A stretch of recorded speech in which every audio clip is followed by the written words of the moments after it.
Hello, everyone watching and listening. Today, I have the pleasure of speaking to two people. Someone you most likely know for his portrayal of Jesus of Nazareth in Passion of the Christ, Jim Caviezel, and also someone you should know, if you don't already, the man behind Operation Underground Railroad, Tim Ballard. We discussed the new film, The Sound of Freedom, wherein Mr. Caviezel plays Tim Ballard in the telling of his real-life story, detailing his fight against the increasingly worldwide and pervasive childhood sex trade. The film, The Sound of Freedom, releases on July 4th. So about a week and a half ago, I got a text message from Tony Robbins suggesting that I watch a new film called The Sound of Freedom. And I did that about 4 days ago with my wife, Tammy, and was quite struck by the movie.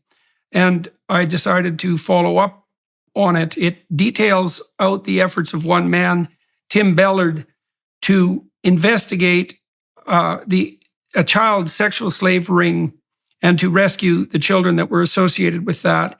But it also points to a broader social problem, which is the spread of sexual and slave trafficking worldwide, abetted by the net, which is a great avenue for psychopathic criminals to pursue their darkest desires with very little risk of being caught, especially on the multinational basis. So I've decided to reach out to Tim Ballard, who is the man who the movie is about, and to Jim Caviezel, who's the actor that plays him, to talk about what all this signifies. And so, Tim, let's start with you.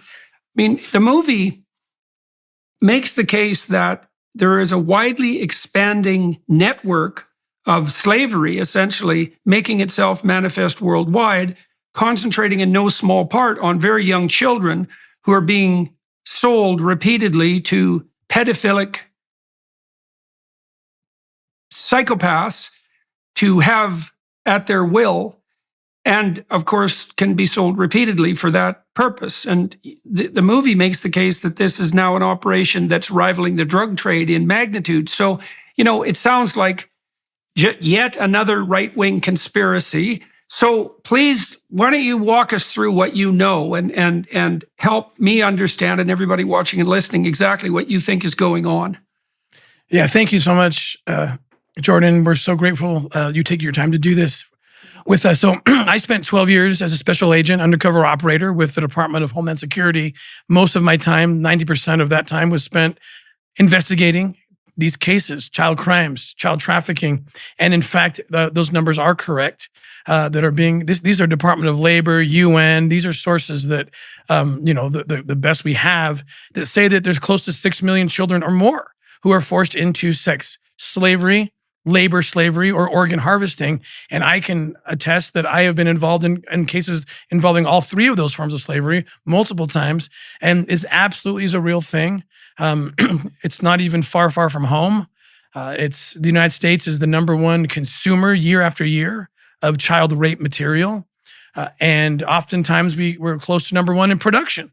And it's a serious matter. You know, the case, the story in Sound of Freedom kicks off with the rescue of a little boy at the port of entry at the southern border. That's a real story, a real boy that I was on that port of entry. I was 10 years on the southern border. So when you have 85,000 unaccompanied minors showing up in the last 2 years, being let into the country without the sponsor being vetted, DNA checked, background checked. I call it the economy of pedophilia. The United States, we're the demand. 85,000 children, thousands of them are under 5 years old, are let into the country. So we have a serious problem, and it's not being addressed as it should be. Hopefully, this film can do that.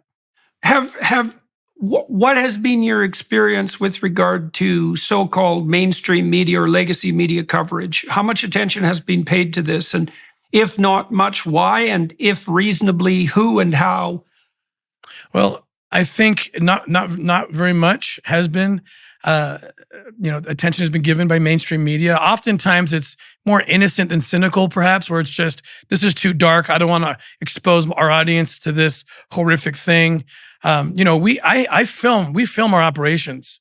I mean, I'm going to post today another operation in West Africa of a baby factory. I mean, these are real cases where they've kidnapped women, as young as 13-year-olds and children, and they impregnate them, they rape them, and they make babies, and they take these babies and sell them for their organs, sell them for sex, sell them for satanic ritual abuse.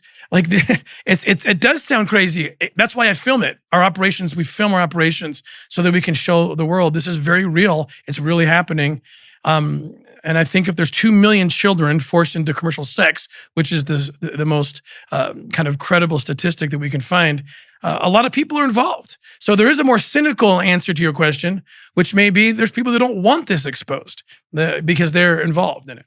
So I'm going to harass you a bit here from the Wikipedia page.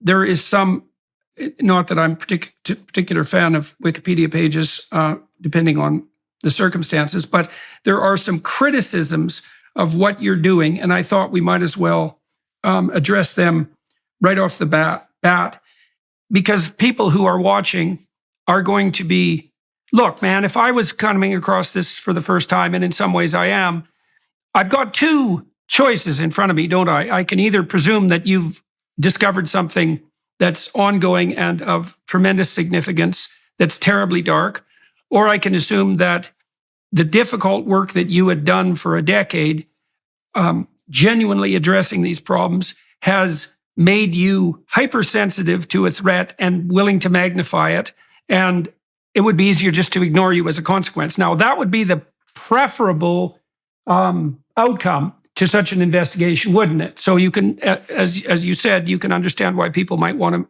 avert their eyes from such a thing. So I'm going to walk through these criticisms, and maybe you could, you can respond to them, and we can get that out of the way before we go deeper into the film and your operations. So your group, and this is Operation Underground Railroad, and tell me if I get anything wrong here, says it devours conspiracy theories, though founder Tom Ballard was criticized for refusing to condemn the QAnon conspiracy theory. I have no idea what the hell that means. Do you know what that's referring to? Yeah, absolutely. We that's a lie on Wikipedia. We have absolutely in our FAQs for years have condemned the majority of what we see with conspiracy theories. So they like to attribute me to the QAnon movement. There may be some truths in there, but there's so many falsehoods on top of that. So our FAQs refute that immediately because it discredits the movement. In fact, I would go so far as to consider that maybe certain people who don't want this known are responsible for some of the conspiracy theories in order to discredit the movement. And they go too far. They go too far in their assessment of things. But yeah, we absolutely have disavowed what's generally coming out of QAnon. Yeah, well, it says, it's very vague on Wikipedia. It says to condemn the QAnon conspiracy theory. Well, I know perfectly well that there are more than one conspiracy theories, let's say, on QAnon, so I'm not even exactly sure what it's referring to. Is there a particular conspiracy theory that you were criticized for refusing to condemn? Do you have any more specific details about that? I mean, I'm not sure what exactly they're talking about. They might be referring to the fact that there's something called adrenochrome, where they're taking children's blood and devouring it and so forth. And I've explained my experience with that, and I just did in West Africa and other places. We've seen this in several parts of the continent of Africa, and it's very real. It's very real. This witch doctory. They take these children.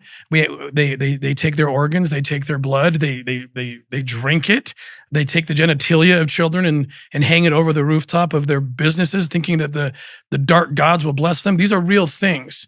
And so I might say something like that, and then they connect it to something that a QAnon person says about, a celebrity who must be doing this too, but there's no evidence to back that, and they make a false connection there, and so that's the only example I can think of. Okay, got it. Well, the next thing it says is that the Operation Underground Railway falsely claimed that it had entered a partnership with American Airlines. That was in 2022. So.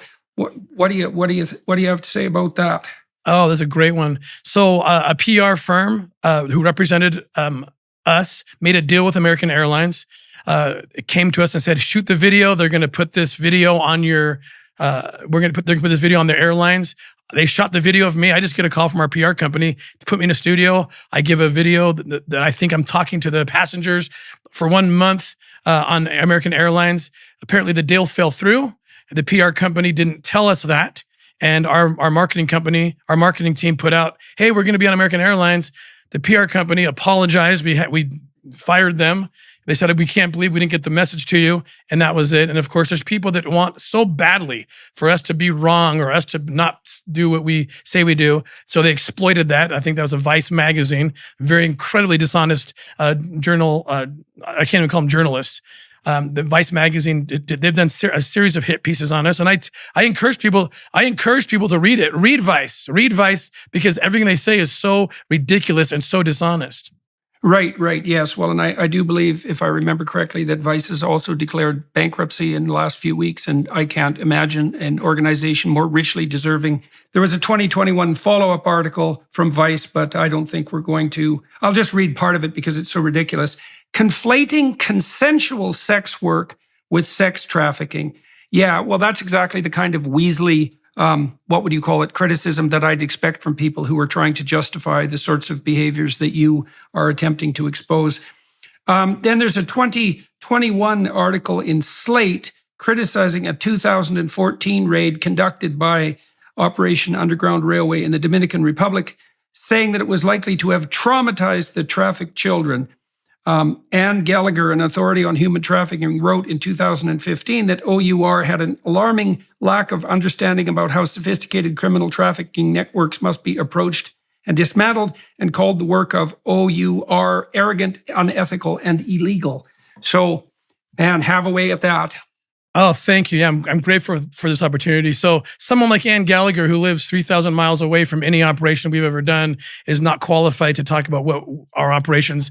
She can't give any details. She can't give any examples. The Slate article is a fun one to address. I've addressed it several times. Early on, we brought a blogger down to watch our operations. We invite people down. Like Tony Robbins has been down. We invite politicians. The Attorney General of Utah has come on our operations. If we're hiding something, that's the last thing we would, of course, do. So we bring this journalist, this blogger. I won't call her a journalist. And we thought she was a friend, and she came and watched a legitimate operation happen in Dominican Republic. There were 7 traffickers who showed up, 7 traffickers arrested. There were 20 plus people rescued. 9 of them were children. You can't always control who shows up to the sting party. The traffickers bring who they will, but 9 children showed up. They were all liberated from the control of their captors. This blogger then wrote 2 glowing stories about it, that she witnessed this. She had very minimal exposure to the operation itself. She witnessed it. Some 7 years later, she decides to use it, in my opinion, to somehow increase her social media following as our foundation grew. And she writes a story that it's in Slate. Now, here's the key thing. 9 children rescued, and 9 children had 3 years of aftercare services in this operation provided by International Justice Mission, one of the top authorities in aftercare and fighting human trafficking. 7 traffickers were not only arrested, but all 7 were convicted. So she chose the wrong case to criticize. Now, tellingly, if anyone's going to write a story about that operation, good, bad, or otherwise, and they leave out the part that says 7 traffickers were arrested and 7 traffickers were convicted, and 9 children were liberated and had 3 years of aftercare to heal them. If you leave that part out, either you are extremely incompetent as a researcher and writer, or you're a liar. Either way, the story has 0 credibility on that fact alone. Because she doesn't even report on those two essential elements.